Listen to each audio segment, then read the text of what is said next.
미국과 일본이 실망해버린 한국과 북한이 내린 결정.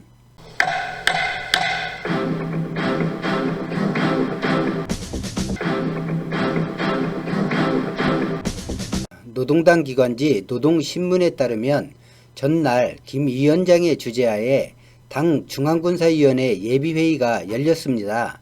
이날 예비회의에서 김 위원장은 총참모부가 제기한 대남 군사행동 계획들에 대해 보류 결정을 내렸습니다.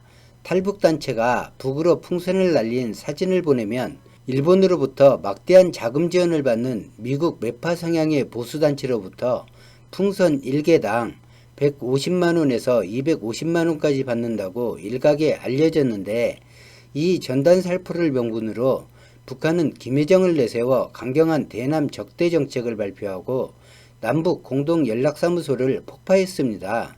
김씨 일가에 대한 비난은 한국이 바라볼 때 그까짓 게 뭐라고 이 난리를 피우나 싶지만 북한 정권 입장에선 조금 보는 눈이 다릅니다. 백두혈통과 수령은 신급으로 추앙되는 나라이고 이미지와 공포감으로 통치하는 나라입니다. 백두혈통 이미지가 깨지면 통제력 약화를 부르고 불만이 주민들에게 퍼지고 이를 잠재우려면 더 포갑 통치를 해야 합니다.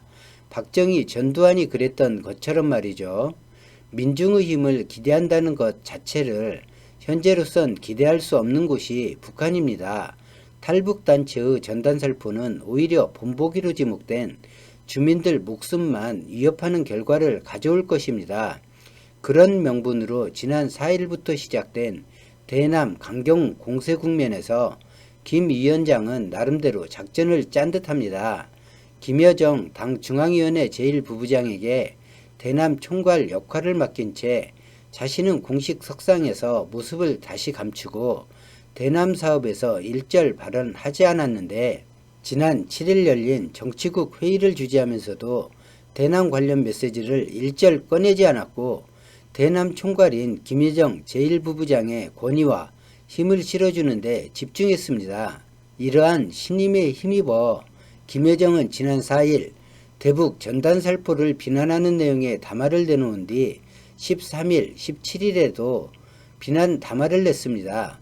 16일에는 개성 남북공동연락사무소 폭파라는 초강수를 뒀으며, 이어진 17일 담화에서는 문재인 대통령을 향해 역겹다라고 비난하기까지 했습니다. 최근에는 전체 전선에서의 대규모 대남 전단살포를 예고하며 남북 간의 긴장감을 더욱 고조시켜 왔는데, 아마도 김정은이 주문한 것은 권투에서 말하는 잽 정도, 잽 뒤에 강펀치가 나갈 수 있다는 뉘앙스 정도를 원한 것 같은데, 김여정이 공동연락사무소 폭파라는 훅을 먼저 날려버린 것이 아닌가 싶습니다. 순서가 잘못된 것이죠. 응석을 마냥 받아줄 것 같던 문재인 정부가 국방부 청와대 발표로 응징, 후회할 것, 몰상식한이라는 표현을 쓰며 강한 경고를 해오는 모습은 김정은이 바란 모습이 아닐 것입니다. 그리고 김정은이 20일 만에 조기의 수습에 나선 것은 한국과 세계 여론에서 권력의 추가 이동되지 않나 하는 보도 영향도 있을 것입니다. 평창 동계올림픽 때 이명박이 옛 친구들, 즉 각국에서 방한한 외국 기빈을 만나려 했지만 아무도 만나주지 않아 머쓱해진 것처럼 김정은이 권력에서 힘을 잃었다는 이미지는 향후 김정은의 대외 입지에 상당한 부담을 주게 됩니다. 대화 상대 비중이 떨어지게 되는 것입니다. 김정은이 서울에 답방을 온다거나 미국 방문을 하겠다고 한국과 미국에 연락했는데, 한국과 미국에서 김여정은 하고 물어오고 그 물음에 결정권자는 이 내포되어 있다면 참 곤란한 일이 될 수 있습니다. 내가 실질적인 권력자, 나를 증명하려면 숙청하거나 죽이거나 어렵게 키워놓은 권위를 대내외 선전 매체를 통해 다시 추락시켜야 하는 일이 발생하게 됩니다. 김정은이 남북관계에 더 파국을 원치 않음은 2017년 트럼프와 설전에서 직접 대응한 사실로 미뤄보아도 알 수 있습니다.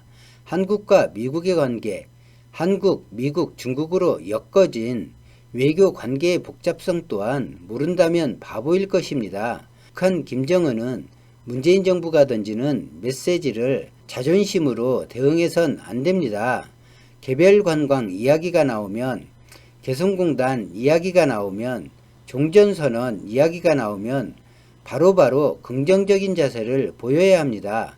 실현이 되든 되지 않든 그래야 합니다.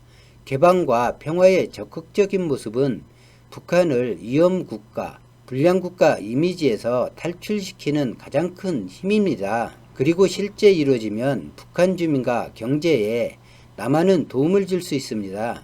북한에 남한이 신뢰를 얻는 노력이 필요하듯 북한도 안심해도 좋을 신뢰를 한국에 줘야 합니다. 자본을 개방한 중국을 보고 러시아나 베트남 등 공산 국가를 보고 개방이 곧 체제 전복이라는 두려움에서 북한 권력층이 하루빨리 깨어나길 바랍니다. 북한이 어느 정도 살아주어야 한국이 느끼는 짐의 무게도 줄어들 수 있습니다.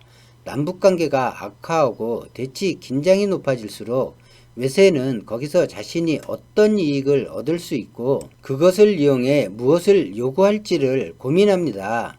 미국, 일본, 중국 어느 곳도 한민족이 흘릴 피를 소중하게 생각하지 않습니다. 오늘 영상은 여기까지입니다.